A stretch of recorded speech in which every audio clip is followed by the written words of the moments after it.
It's a brilliant Saturday afternoon here in Clemson, South Carolina, and we welcome you to ACC Baseball from Doug Kingsmore Stadium, one of the great college baseball homes in the country, and a great matchup for you today. A top 15 showdown between the 2015 national champs and the 2016 ACC champs. It's Virginia and Clemson, and we welcome in everybody. Evan Lepler with a former Major League infielder, Nick Green.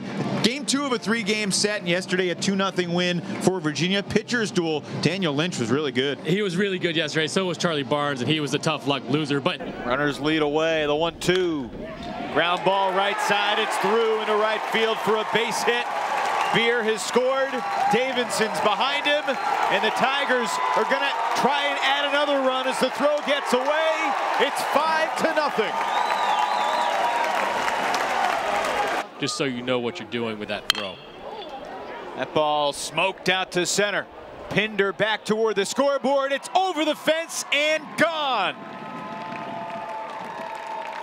Cameron Simmons with a 2-run blast for the Virginia Cavaliers. Today in Radford, Virginia, the Big South Fall Championship season culminates with the finals of the 2017 Big South Volleyball Tournament.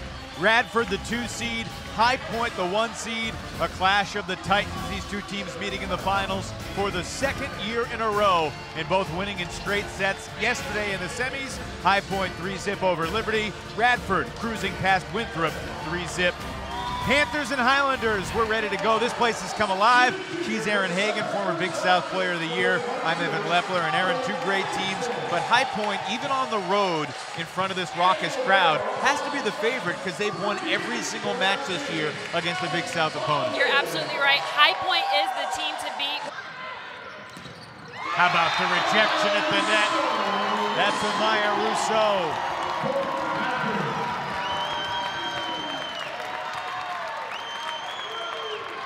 Radford with their 3rd team block here of the match, and I think that's another indicator of where we are right now, because High Point is a very good blocking team, and they just haven't been able to stop the offensive attack of the Highlanders.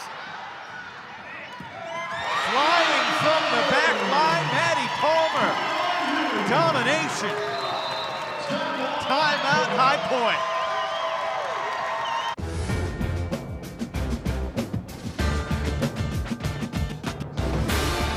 It is a cool October evening here in North Carolina, and we welcome you to Spry Stadium in Winston-Salem, where tonight the Wake Forest Demon Deacons, ranked number 2 in the land, host the Eagles of Boston College. ACC men's soccer action coming at you. Good evening, everybody. Evan Lepler alongside Morgan Conklin, who played at Virginia Tech. It's great to have you with us. 17 years in a row, an ACC team, at least one, has gone to the College Cup. And Wake Forest has the look of a Final Four contender again. Trying to bounce back from a loss last Friday night to Syracuse, but this is a pretty special thing that Bobby Muse has built here in Winston-Salem. Louisville trying to get to 5-2 in the ACC tonight. Amina Ekic makes a move to the edge of the box. Play on. How does that miscommunication happen? Expecting one person to do their job. Here's another chance for the Cardinals. Into the box, cutting it back. Frechette goes down, and the Cardinals take the lead. Ekic delivers the score for Louisville. Well, there's the Sunday starter for Virginia. Hazley, who had reached base in every game this season, is an offensive player until last night. He's 1 for 2 today. Obviously, in college baseball, you see the positional versatility and the guys going both ways from a pitching and hitting standpoint way more often than you do in the big leagues. I can't wait to see Otani from Japan come over and try to pitch and hit. I love these guys that pitch and hit. It's a great asset to a team. You just have to make sure you play them the right way and keep them healthy. Well, it's funny because when Adam Hazley woke up in Omaha a couple of years ago, his team on the brink of elimination, he didn't know he was the starting pitcher that day, and until he got word, Brian O'Connor said, "You're going to start." Obviously, he's just a freshman at that point. He was just the 2nd pitcher in the history of the College World Series to start the game and bat leadoff. And the first was a Clemson Tiger that you've got to be a long-time Tiger fan to remember. Got to go all the way back to 1958 when Bailey Henley started and led off for the Clemson Tigers in the '58 College World Series in Omaha. Wow. Hazley was the second guy to do it. And he rips that one toward the gap in left center. That is down for a hit, but Rollman able to cut it off.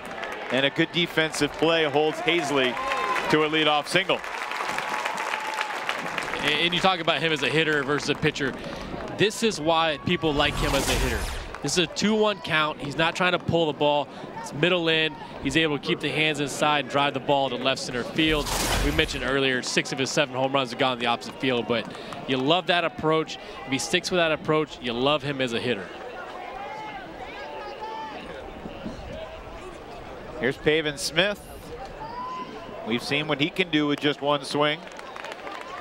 Takes ball 1 down low. Of course, Nick Green, you were kind of a master of versatility yourself, and I introduced you pregame as former Major League infielder. I could have said former Major League all-time ERA record holder, because you share that record. I do. 0.00 in your career. It's really an incredible feat. You know, as a competitor, though, you want to go back out. I walked 3 guys. I want to go back out and walk 0. But it was pretty fun. 2 innings for the Boston Red Sox. Were you bothering Terry Francona every day after that, saying, Skip? Absolutely not. I hurt my arm, had dead arm for a week. I'd end up having back surgery the offseason. I don't know if that was part of the reason or not, but I don't want to blame it on that. But I absolutely did not want to go back out until after it was done. I read that you touched about 90 miles an hour that day. Yeah, you know, the problem was I couldn't throw strikes, so I couldn't get ahead of anybody. I couldn't throw as hard as I wanted to. I was just trying to throw strikes. The funny part was, and I've told this story a million times to people I've talked to, is I got in there, threw first pitch, and it was right down the middle, a little above the belt. They called it a ball. I said, how in the world am I going to throw a strike up here? Did you glare into the home plate ump? No, I didn't, because I was just trying to. I felt nervous because the ball was in my hands and I had control of the game. First pitch you ever threw in the big leagues? Right down the middle, a little above the belt ball.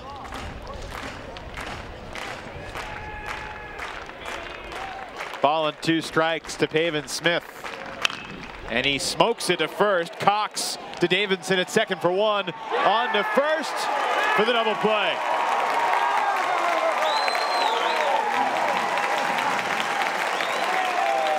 Another defensive gem for Andrew Cox at first base. This ball was smashed again. You watch the play by Cox. He makes sure he sets his feet to make a good throw to shortstop. There he comes back and then immediately goes back to the base. You have to throw the ball first before you run back to the base. Nice job by Cox. That's why he's out there.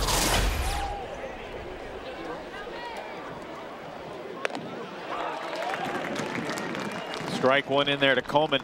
If you're watching this game as a scout, that quick decision tells you something about Cox's baseball instincts.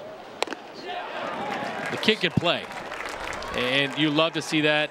The athleticism there. We talked to Brian O'Connor earlier, and he said that when they recruit players, they want athletes. That's what Cox is at Clemson at first base.